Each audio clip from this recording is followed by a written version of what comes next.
ये आपका आज का संपादकीय पाठ है। संपादकीय पाठ एडिटोरियल आपको प्रीलिम्स में, मुख्य परीक्षा में, इंटरव्यू में हर जगह मदद पहुंचाते हैं। चाहे आप लोग सिविल सर्विस एग्जाम की तैयारी कर रहे हो या फिर किसी स्टेट पीसीएस एग्जाम की तैयारी कर रहे हो। एक साथ चुनाव का बेतुका विरोध। अभी आपने देखा है कि केंद्रीय कैबिनेट मंत्री ने आपकी इसको इजाजत दे दी है। किसे मंजूरी दे दी? एक साथ चुनाव करवाने की। अब लोकसभा राज्यसभा में आपके विधेयक आएंगे और कानून बनेगा, उसके बाद ये लागू भी हो जाएगा। एक साथ चुनाव करवाने की बात हो रही है, यानी कि आप समझ रहे हैं कि जो आपकी विधानसभा के चुनाव है, जो लोकसभा के चुनाव है, जो स्थानीय चुनाव है, इन्हें एक बार में ही करवा दिया जाए और 5 साल के लिए फुर्सत हो जाए। कोई नई आप देखिए प्रक्रिया नहीं है। 1967 तक लोकसभा के और विधानसभा के चुनाव एक साथ करवाए जाते थे, लेकिन 1968-69 में कुछ विधानसभाओं को समय से पहले भंग कर दिया गया था और इसलिए ये प्रक्रिया बदल गई थी, एक क्रम परिवर्तित हो गया था। और फिर आप देखें कि उस समय 1970-71 में लोकसभा के चुनाव भी समय से पहले करवा दिए गए थे। तो संविधान निर्माताओं को इस देश के मतदाताओं के विवेक पर पूरा भरोसा था और उन्हें यह अनुभूति थी कि मतदाता राष्ट्रीय हितों के साथ ही अपने राज्यों के हितों का भी ध्यान रख सकते हैं। इसलिए संविधान में एक राष्ट्र और अलग अलग चुनाव जैसी कोई व्यवस्था नहीं थी, क्योंकि एक साथ चुनाव से उन्हें संघवाद पर कोई खतरा नजर नहीं आया। कुछ समय तक एक साथ चुनाव का सिलसिला भी सुगमता से चला, लेकिन इतिहास गवाह है कि 1971 में अलग चुनाव कराने का इंदिरा गांधी का फैसला देश हित में ना होकर अपने स्वार्थ से जुड़ा था और उसमें सुधार अब समय की जरूरत है। संविधान निर्माता जानते थे कि देश के मतदातागण इतने विवेकशील हैं कि वे एक ही चुनाव के समय लोकसभा के लिए एक पार्टी और उसी चुनाव में विधानसभा के लिए दूसरी पार्टी को वोट दे सकते हैं। पूर्व उप प्रधानमंत्री जगजीवन राम कहते थे कि तमाम भारतीय मतदाता भले निरक्षर हों पर वे बेवकूफ नहीं है, क्योंकि कुछ पार्टी, कुछ राजनेता ये कहकर विरोध कर रहे हैं कि जब राष्ट्रीय चुनाव यानी कि लोकसभा के और विधानसभा के चुनाव एक साथ होंगे तो राष्ट्रीय मुद्दे हावी रहेंगे और क्षेत्रीय मुद्दे दब जाएंगे। इससे जो राष्ट्रीय पार्टियां होंगी, जो उस समय उन्हें फायदा मिलेगा और क्षेत्रीय पार्टियों को नुकसान होगा। वर्ष 1957 के चुनाव में केंद्र में जहां कांग्रेस सरकार कायम रही, वहीं केरल में पहली बार गैर कांग्रेसी कम्युनिस्ट सरकार बनी। यह सिलसिला समय के साथ और तेज हुआ। वर्ष 1967 में आखिरी ऐसा अवसर था जब केंद्र और राज्यों के चुनाव एक साथ हुए थे। तब केरल सहित 7 राज्यों की विधानसभा चुनाव में गैर कांग्रेसी सरकार बनी और जिनमें से एक राज्य बिहार भी था। तब बिहार में लोकसभा की 53 सीटें थी और उनमें से 34 सीटें यानी कि आधी से अधिक कांग्रेस को मिली थी, मगर विधानसभा चुनाव में उसे बहुमत नहीं मिल सका। यानी बिहार की जनता ने लोकसभा के लिए तो कांग्रेस को वोट दिए, लेकिन विधानसभा चुनाव में गैर कांग्रेसी सरकार चुनी। तब क्या किसी ने संघीय ढांचे की कमजोर होने का शोर मचाया था? और ऐसे में यदि एक बार फिर देश में लोकसभा और विधानसभा के चुनाव साथ होने लगे तो उसमें किसी को भला क्यों परेशानी होनी चाहिए? क्योंकि 1967 के बाद तो देश में साक्षरता से लेकर संचार के साधनों का काफी विस्तार हुआ, लोगों में जागरूकता बढ़ी। आज राजग विरोधी दलों और उनके नेता यह आरोप लगा रहे हैं कि एक साथ चुनाव कराने पर केंद्र में सत्तासीन राष्ट्रीय दल और उसके शीर्ष नेता में एकाधिकार की प्रवृत्ति पनपने का खतरा बढ़ेगा। वर्ष 1967 और 1971 के चुनाव के बाद के राजनीतिक विकास की जिन्हें गहरी जानकारी है, वे ऐसी बेतुकी दलील कतई नहीं देंगे।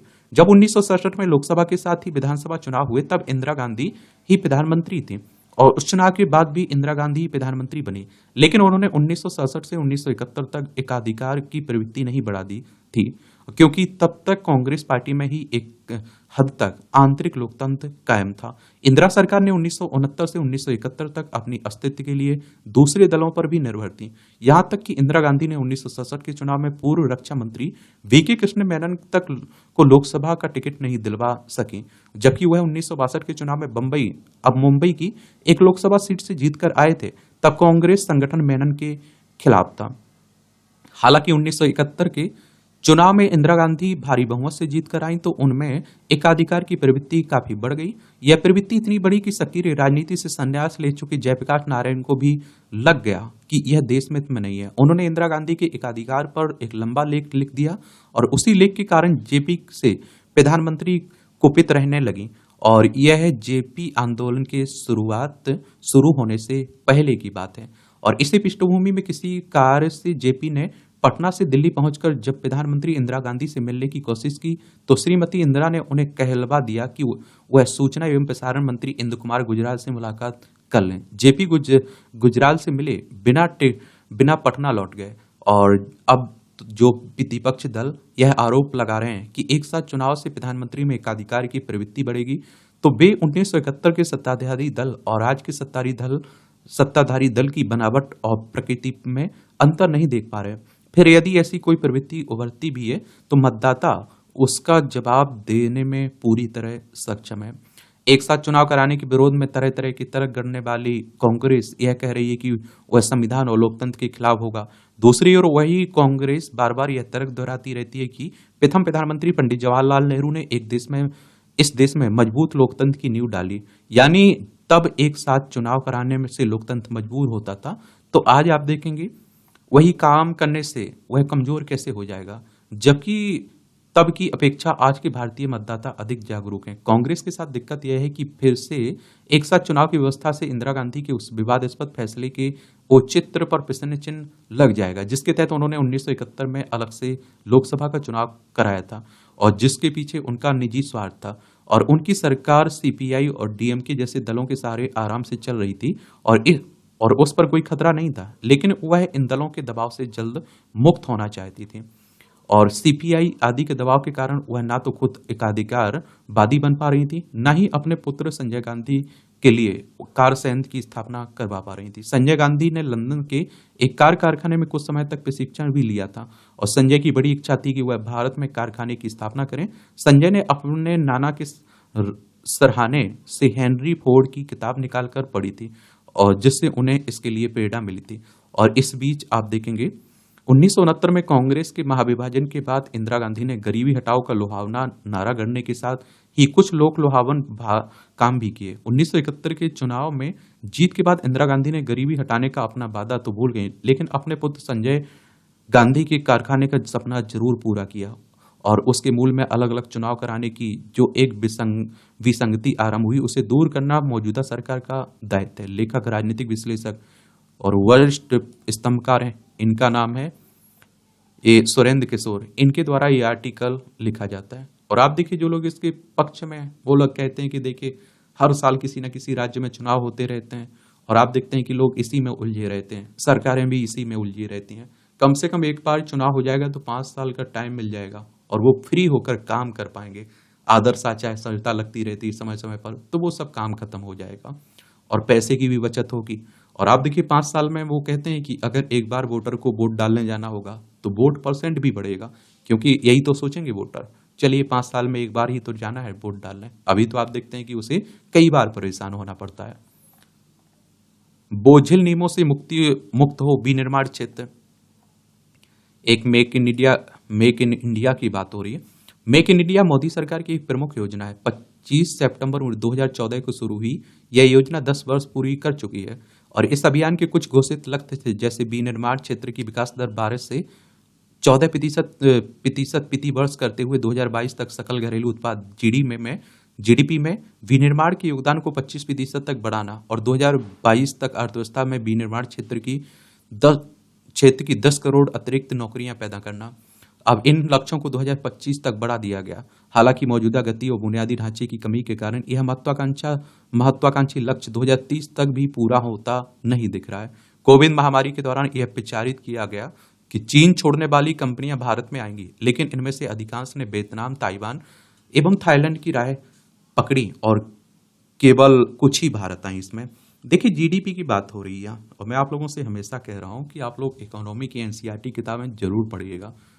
जीडीपी का तात्पर्य होता है सकल घरेलू उत्पाद से। यह किसी देश में एक समयावधि, आमतौर पर एक वर्ष के दौरान उत्पादित और बाजार में बेची गई सभी अंतिम वस्तुओं और सेवाओं के कुल मौद्रिक मूल्य का प्रतिनिधित्व करता है। जीडीपी आर्थिक गतिविधि का सबसे अधिक इस्तेमाल किया जाने वाला माप है, ठीक है। और सच ये है कि सरकार निरंतर आर्थिक विकास करने और अंतर्राष्ट्रीय व्यापार में प्रासंगिकता बनाए रखने के लिए एक प्रतिस्पर्धी और गतिशील वातावरण बनाने का प्रयास कर रही है और इसके अच्छे परिणाम भी कुछ क्षेत्रों में दिख रहे हैं। भारतीय कंपनियों द्वारा कोविड टीकों का विकास एक बड़ा उदाहरण है। सरकार के प्रयासों के कारण 2014 से 2023 के दौरान विनिर्माण क्षेत्र में प्रत्यक्ष विदेशी निवेश बढ़ा है। और अब देखते हैं, परंपरागत रूप से खिलौनों का आयातक रहा भारत अब निर्यातक बन गया है। आयात का मतलब होता है आप कुछ खरीद रहे हैं, निर्यात का मतलब होता है बेच रहे हैं। अप्रैल अगस्त 2022 में भारत के खिलौना निर्यात में 2013 की समान अवधि की तुलना में 636% की वृद्धि हुई है। और इसी तरह मोबाइल उत्पादन में 2014-15 में 18,900 करोड़ रुपए से बढ़कर वित्त वर्ष 2024-25 में, ये आप देखिए 24 में, ये 4,10,000 करोड़ रुपए के अनुमानित बाजार तक पहुंच गया है। एरोस्पेस, नवीनीकरणीय नवकरणीय ऊर्जा जैसे अन्य क्षेत्रों में भी प्रगति हुई है। IBEF की रिपोर्ट के अनुसार 2023 में विनिर्माण क्षेत्र ने अब तक का सबसे अधिक निर्यात किया है, जो 447.46 अरब डॉलर तक पहुंच गया है। विश्व बैंक द्वारा जारी ease of doing business index में 2014 में भारत की रैंकिंग 134 भी थी, जो आप देखिए 2023 में बढ़कर कितनी हो गई, 63 हो गई है। ये भी आप लोग याद रखिएगा, पहले 134वें नंबर पर थे हम, 2023 में हम लोग 63वें स्थान पर हो गए। तो इस तरह की रैंकों को भी आप लोग याद रखा करिएगा, ये विश्व बैंक के द्वारा जारी की जाती है। और आप लोगों को एक याद रखना है, जब इस तरह के टॉपिक पर आप लोग कहीं आंसर राइटिंग कर रहे हैं, निबंध लिख रहे हैं, तो ये आंकड़े बता दिया करिएगा, इन रिपोर्टों का उल्लेख कर दिया करिएगा। जुलाई 1944 में हुई थी इसकी स्थापना, विश्व बैंक की अंतर्राष्ट्रीय वित्तीय संस्थान है, और वॉशिंगटन DC USA में इसका हेडक्वार्टर आपको देखने को मिल जाएगा। इसके बावजूद मैन्युफैक्चरिंग, ये आप देखेंगे 63 हो गई। वैश्विक वित्तीय स्पर्धात्मकता रिपोर्ट इंडेक्स में भारत को 43वें स्थान पर है, जो 2014 में आप देखिए 60वें स्थान पर था। इसके बावजूद मैन्युफैक्चरिंग में संभावनाएं पूरी तरह से आकार नहीं हो पा रही हैं। इसे अनदेखा नहीं किया जा सकता है कि हाल के वर्षों में general Motors, man trucks, United Motors, fiat और हार्ले डेविसन ने भारतीय बाजार से निकलने का फैसला किया। Federation of automobile dealers association के अनुसार इन निकासियों के चलते 65,000 नौकरियां चली गई, और एक कंपनी के बंद होने से हजारों श्रमिकों का विस्थापन होता है। और हम चीन से तुलना करना पसंद करते हैं, उसकी जीडीपी में मैन्युफैक्चरिंग की हिस्सेदारी 34% है। भारत की तुलना में जीडीपी में विनिर्माण का बड़ा हिस्सा रखने वाली अन्य एशियाई देशों में दक्षिण Korea 26%, Japan 21%, Thailand 27%, Singapore, Malaysia 21%, Indonesia और फिलीपींस 19% शामिल हैं। चीन ने खुद को दुनिया के कारखाने के रूप में स्थापित किया और वैश्विक विनिर्माण में उसका हिस्सा 22.4% है, जबकि 5वीं सबसे बड़ी अर्थव्यवस्था होने के बावजूद भारत वैश्विक विनिर्माण में बामुश्किल 2.9% योगदान देता है। चीन से आयात छोटे उद्यमों को बड़ा नुकसान पहुंचा रहा है, और क्योंकि सस्ते चीन सामान के कारण घरेलू कंपनियों के लिए बाजार में प्रतिस्पर्धा कठिन हो रही है। ग्लोबल ट्रेड रिसर्च इनिशिएटिव के अनुसार कई आयातित उत्पाद स्थानीय MSME द्वारा बनाए जाते हैं, और कम लागत वाले चीनी उत्पादों तक आसान पहुंच के कारण उन्हें मुश्किलों का सामना करना पड़ता है। उदाहरण के लिए चीन भारत के 96% छाते, 92% कृत्रिम फूल और मानव बालों से बनी वस्तुओं की आपूर्ति करता है। चीनी आयात ने कांच के सामान में 60, सेरेमिक उत्पादों में 51.4 और संगीत वाद्ययंत्रों में 52 और फर्नीचर, बिस्तर और लैंप में 48.7%, औजार और कटलरी में 39.4%, पत्थर, प्लास्टर और सीमेंट में 49.3%, चमड़े की वस्तुओं के बाजार के 54% तक पर कब्जा कर लिया है।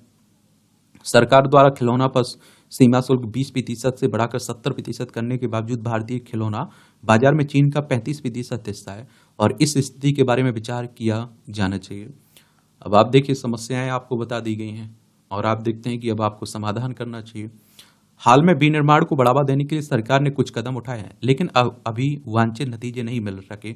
पिछले एक दशक में देश में स्टार्टअप की संख्या 350 से 1.48 लाख हो गई, पर आज भी 80% स्टार्टअप फेल हो रहे हैं।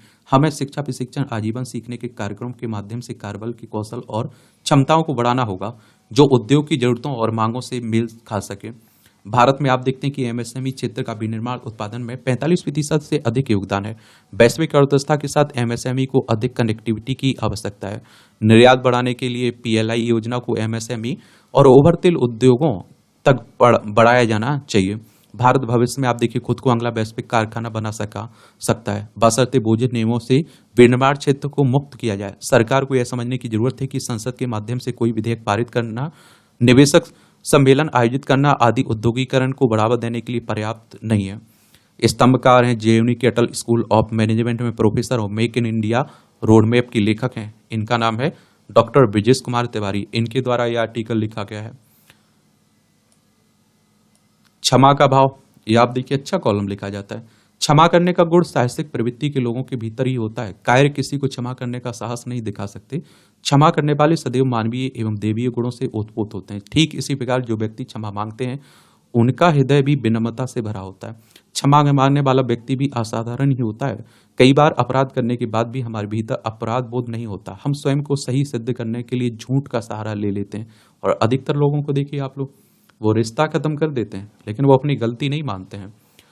नाना प्रकार के प्रपंच रचकर स्वयं को सही ठहराने के प्रयास करते हैं। हालांकि जो विनम्रता से भरे होते हैं, जो अपनी गलती को मानने का साहस दिखाते हैं, ऐसे लोग तुरंत ही दोनों हाथ को जोड़कर क्षमा मांग लेते हैं। क्षमा मांगने से कोई छोटा नहीं हो जाता। क्षमा मांगने वाला अपने किए गए कृत्यों के लिए नतमस्तक हो जाता है। ऐसा करने से सामने वाले व्यक्ति का क्रोध भी शांत हो जाता है, वह क्षमा भी कर देता है। इसके विपरीत आचरण करने पर छोटी सी बात भी बहुत आगे निकल जाती है, फिर वह किसी बड़ी घटना अथवा अपराध को भी जन्म दे सकती है। क्षमा मांगने पर हम कई तरह की समस्याओं का समाधान स्वयं ही खोज लेते हैं। धैर्यवान व्यक्ति ही क्षमाशीलता के आभूषण का वर्ण कर सकता है। भगवान श्री कृष्ण क्षमाशीलता के सबसे बड़े उदाहरण है। शिशुपाल के 100 अपराधों एवं चुनौतियों को क्षमा करना असाधारण बात है। भगवान महावीर स्वामी क्षमा के संबंध में कहते हैं, मैं सब जीवों से क्षमा चाहता हूँ। जगत के सभी जीवों के प्रति मेरा मैत्री भाव है। मेरा किसी से बैर नहीं है।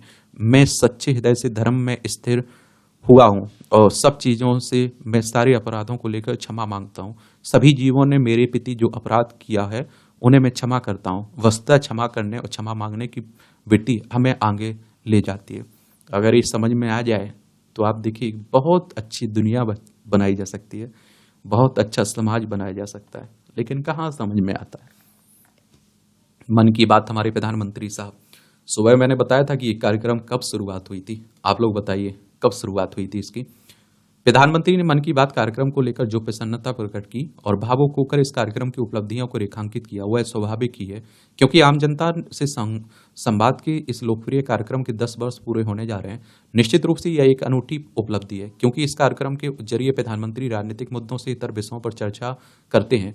वह भी इस तरह के लोग उससे प्रेरित होते हैं। और इसकी मिसाल मिलना कठिन है कि किसी शासन अध्यक्ष ने इतने लंबे समय तक रेडियो कार्यक्रम के जरिए आम जनता से संपर्क संवाद का सिलसिला कायम रखा हो।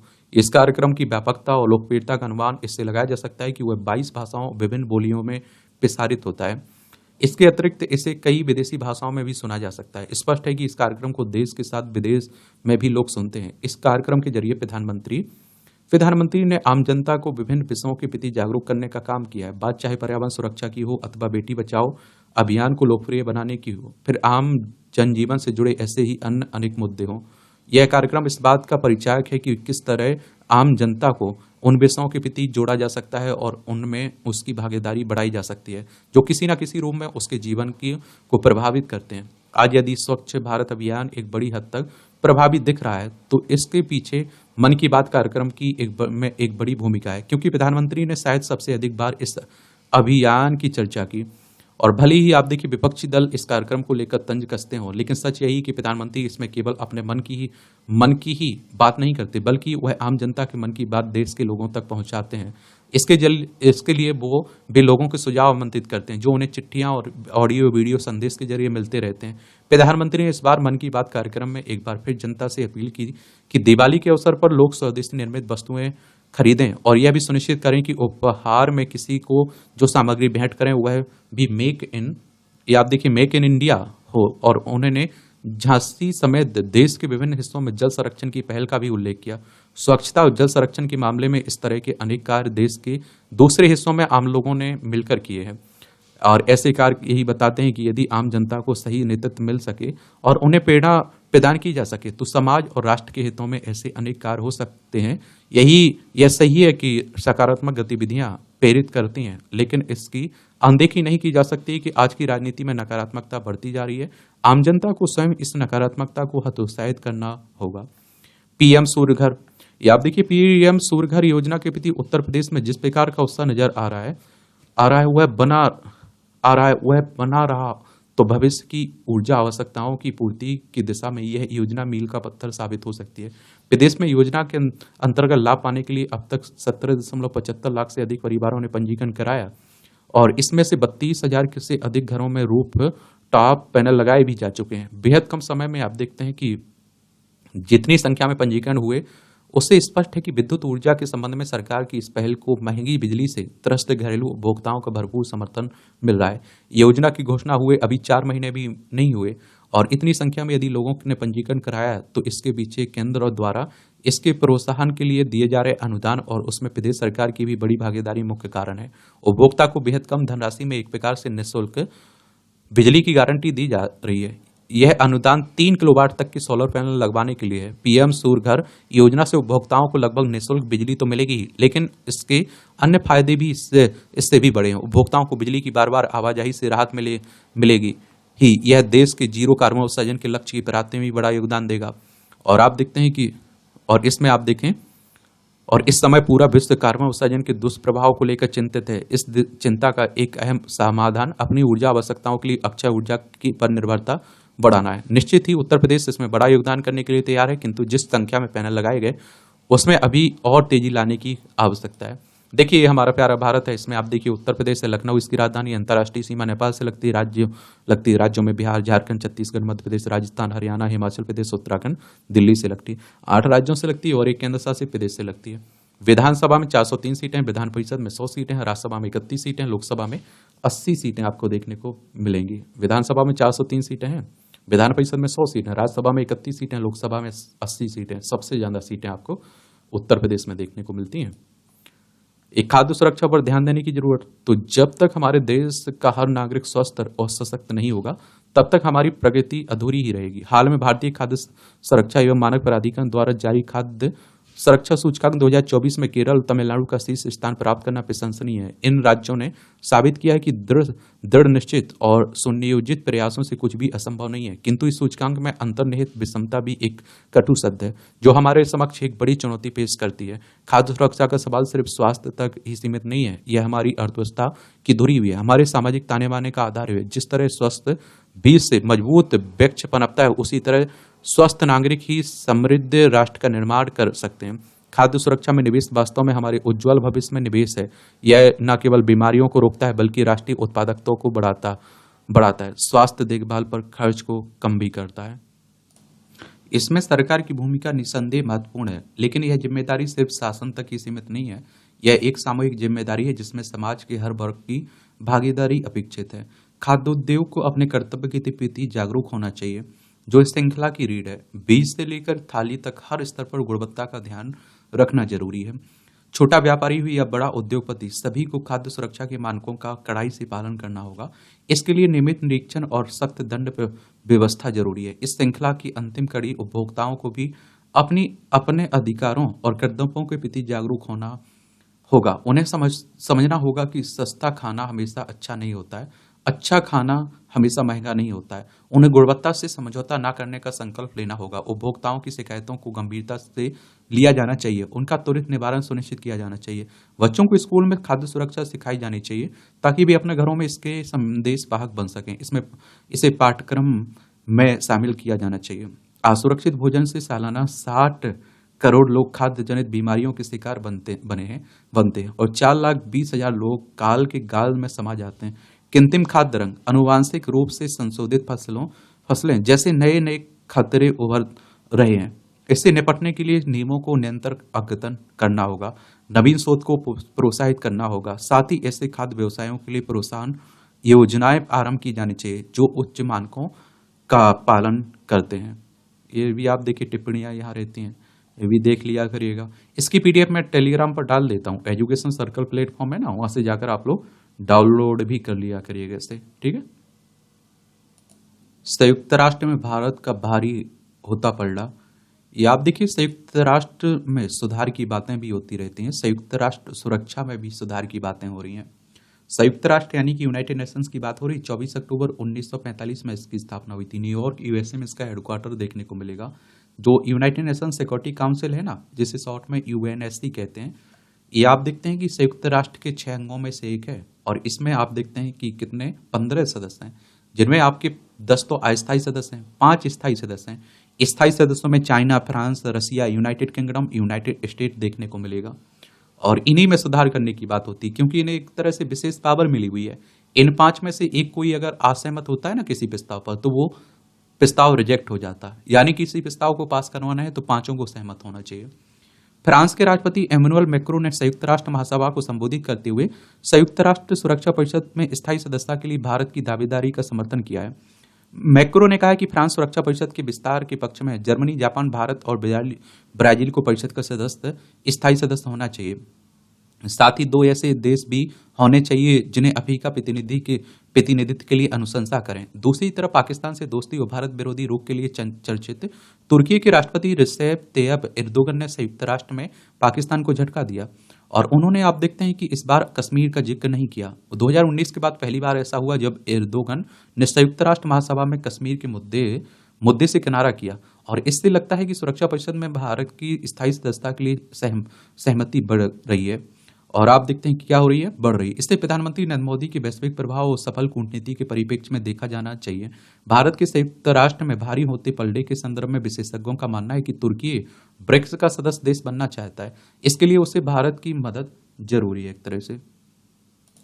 देखिए, ब्रिक्स की बात करें तो इसकी स्थापना 16 जून 2009 में हुई थी। इसमें आप देखिए Brazil, Russia, India, China, South Africa, Iran, Egypt, Ethiopia, United Arab अमीरात देखने को मिलेगी। यदि भारत असहमति जता देता है तो उसे सदस्यता मिलना मुश्किल है ब्रिक्स में। ब्रिक्स में इस वक्त ब्राजील, रूस, भारत, चीन, दक्षिण अफ्रीका शामिल हैं और भारत इसमें प्रमुख सदस्यों में से एक है। तुर्की को नाटो देशों के समूह से भी बाहर निकाला जा सकता है, इसलिए तुर्की ब्रिक्स देशों की सदस्यता चाहता है। देखिए, इस तरह के जो संगठन है उनके बारे में जरूर सामान्य जानकारी रखिएगा। नाटो की बात करें तो the North Atlantic Treaty Organization की बात हो रही है।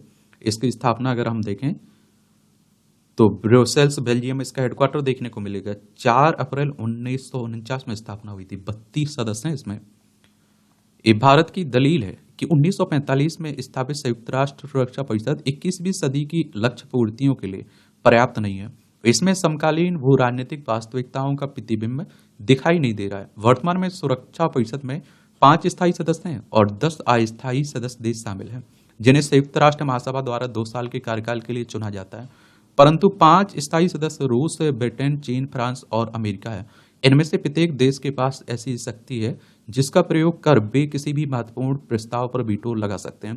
भारत 2021-22 में संयुक्त राष्ट्र सुरक्षा परिषद में अस्थायी सदस्य के रूप में चुना गया था, किंतु दुनिया का जो वर्तमान परिदृश्य है उससे निपटने के लिए स्थायी सदस्यों की संख्या दुनिया का हित साधने के लिए बढ़ाई जानी चाहिए। और इसलिए मैक्रो को कहना पड़ा कि सुरक्षा परिषद के कामकाज के तरीकों में बदलाव, सामूहिक अपराधों के मामलों में वीटो के अधिकार को सीमित करने और शांति बनाए रखने के लिए जरूरी फैसलों पर ध्यान देने की जरूरत है। मैक्रो की यह टिप्पणी प्रधानमंत्री मोदी के उस बयान के बाद आई जिसमें उन्होंने इस बात पर जोर दिया था कि वैश्विक शांति और विकास के लिए अंतर्राष्ट्रीय संस्थाओं में सुधार आवश्यक है। सुधार प्रासंगिकता की कुंजी है।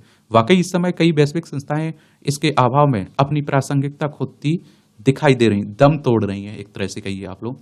हाल में संयुक्त राष्ट्र के महासचिव एंटोनियो गुटरेस ने भी 15 सदस्य देशों की सुरक्षा परिषद को पुरानी व्यवस्था का हिस्सा बताकर, आप देखते हैं कि बताकर ये आलोचना की और उन्होंने स्पष्ट कहा कि अगर इसकी संरचना और कार्यप्रणाली में सुधार नहीं होता है तो इस संस्था से दुनिया का भरोसा उठ जाएगा। और दूसरे विश्व युद्ध के बाद शांतिप्रिय देशों के संगठन के रूप में संयुक्त राष्ट्र सुरक्षा परिषद का गठन हुआ। इसका अहम मकसद भविष्य की पीढ़ियों को युद्ध की विभीषिका और आतंकवाद से सुरक्षित रखना था। और इसके सदस्य देशों में अमेरिका, ब्रिटेन, फ्रांस, रूस और चीन को स्थायी सदस्यता प्राप्त की। याद रहे कि चीन जवाहरलाल नेहरू की अनुकंपा से सुरक्षा परिषद का स्थायी सदस्य बना था।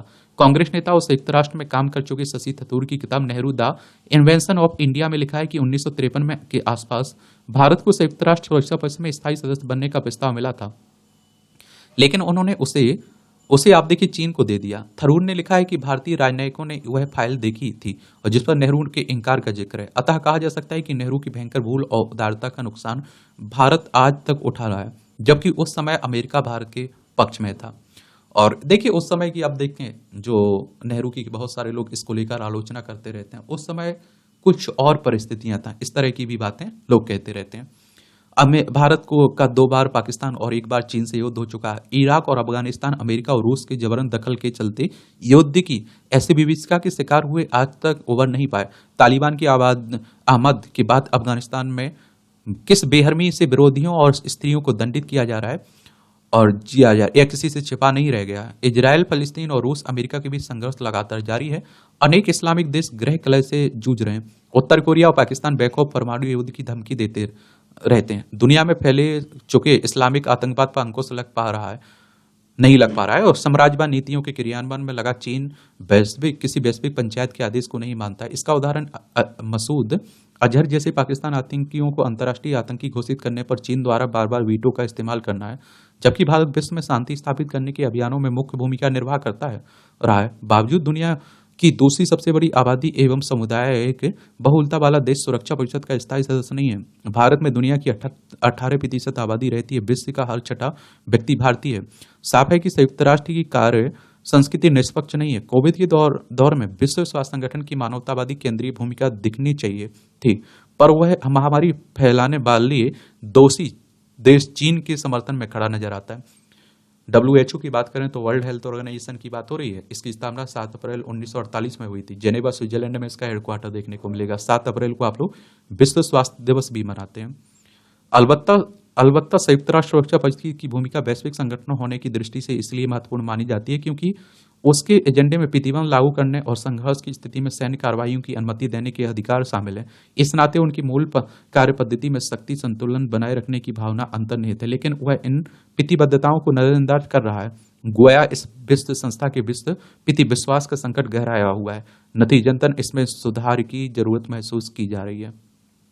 आप लोग क्या सोचते हैं? अपनी राय दिया करिएगा। सुधार से बढ़ेगी सुरक्षा परिषद की प्रासंगिकता भी। तो संयुक्त राष्ट्र की लचर एवं पक्षपाती भूमिका के चलते उस पर लगातार सवाल उठ रहे हैं। अब तो यह लगने लगा है कि यदि सुरक्षा परिषद में जल्द सुधार नहीं किया गया तो संयुक्त राष्ट्र अप्रासंगिक हो जाएगा।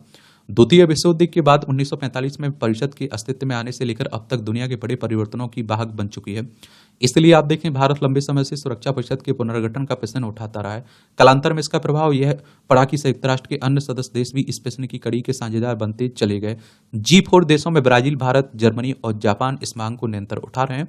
सुरक्षा परिषद की स्थायी एवं वीटोधारी देशों में अमेरिका, रूस, ब्रिटेन भी अपना मौखिक समर्थन इस प्रश्न के पक्ष में देते हैं। संयुक्त राष्ट्र के सदस्य देशों में से 2/3 से भी अधिक देशों ने सुरक्षा परिषद में सुधार और विस्तार के लिखित प्रस्ताव को मंजूरी 2015 में दे दी थी। इसके चलते अब यह प्रस्ताव संयुक्त राष्ट्र के एजेंडे का अहम मुद्दा बन गया है। नतीजतन यह मसला एक तो सुरक्षा परिषद में सुधार की मांग करने वाले भारत जैसे चंद देशों का मुद्दा नहीं रह गया, बल्कि संयुक्त राष्ट्र महासभा के सदस्य देशों की सामूहिक कार्यसूची का भी प्रश्न बन गया है। यदि संयुक्त राष्ट्र का पुनर्गठन होता है तो इसकी सुरक्षा परिषद के प्रतिनिधित्व को समतामूलक बनाए रखने की उम्मीद बढ़ जाएगी। सुरक्षा परिषद में अभी पश्चिम एशिया, अफ्रीका, लैटिन अमेरिका, दक्षिण एशिया का भी कोई प्रतिनिधित्व नहीं है। अतः सुधार किया जाता है तो इन देशों की भूमिका भी रेखांकित होगी। निर्विवाद एवं समतामूलक वैश्विक लक्ष्य साधने हैं तो सुरक्षा परिषद में नई स्थायी सदस्य देशों की संख्या बढ़ानी अनिवार्य है। यह संख्या बढ़ती है तो सुरक्षा परिषद की असमानता दूर होने के साथ इसकी कार्य संस्कृति में लोकतांत्रिक भावनाओं का समावेश होगा। संयुक्त राष्ट्र महासभा में इन प्रस्तावों का शामिल होना बड़ी कूटनीतिक उपलब्धि तो थी, लेकिन परिणाम भारत और इसमें बदलाव की अपेक्षा रखने वाले देशों के पक्ष में आएगी ही, और इसमें संदेह की असमानता दूर करने के लिए उचित प्रतिनिधित्व के लिए सुरक्षा परिषद के स्थायी सदस्यों की संख्या बढ़ाने से जुड़े मामलों पर लंबी चर्चा होगी। इसमें बहुमत से बनी सहमतियों को खारिज करने का अधिकार P5 देशों को ही है, परमानेंट जो मेंबर हैं। ये देश किसी प्रस्ताव को खारिज कर देते हैं तो यथास्थिति पर टकराव बरकरार रहेगा। साथ ही यदि किसी नए देश की सुरक्षा परिषद की स्थायी सदस्यता मिल भी जाती है तो यह प्रश्न भी कायम रहेगा कि उसे वीटो की शक्ति दी जाती है या अथवा नहीं। हालांकि भारत कई दृष्टियों से न केवल सुरक्षा परिषद में स्थायी सदस्यता की हैसियत रखता है, बल्कि वीटो शक्ति हासिल करने के लिए पात्रता भी इसमें है, क्योंकि भारत दुनिया का सबसे बड़ा पंथनिरपेक्ष लोकतांत्रिक देश है। संयुक्त राष्ट्र के नेतृत्व में विश्व स्वास्थ्य संगठन, अंतर्राष्ट्रीय न्यायालय, अंतर्राष्ट्रीय मुद्रा कोष, यूनिसेफ और शांति सेना जैसे संगठन काम करते हैं। सुरक्षा परिषद में स्थायी सदस्य देशों ने अभी इन्हें हाईजैक किया हुआ है, अतः इन देशों की ताकत के आगे ये संगठन नतमस्तक होते दिखाई देते हैं। तो संगठनों के बारे में जरूर याद रखिए। मैं आप लोगों से बार बार कह रहा हूं कि आप लोग अपने एग्जाम के पुराने क्वेश्चंस पेपर उठा के देख लीजिए। और क्या रहेगा कि मैं कह रहा हूं कि हर साल क्वेश्चंस पूछे जाते हैं इस तरह के, संगठनों से। ये राजनीति की बातें हो रही, पढ़ना हो तो पढ़ सकते हैं, छोड़ना हो तो छोड़ सकते हैं। इसकी पीडीएफ मैं टेलीग्राम पर दे देता हूँ, तो वहाँ से जाकर आपको पढ़ना हुआ करे तो पढ़ सकते हैं, ठीक है। तो इस तरह से आप देखेंगे आज के संपादकीय पाठ की कहानी ये है। आप लोग पढ़ते रहिए, एंजॉय करते रहिए। आपका कोई सवाल है मेरे लिए, सुझाव है, तो आप लोग जरूर बताया करिएगा। धन्यवाद।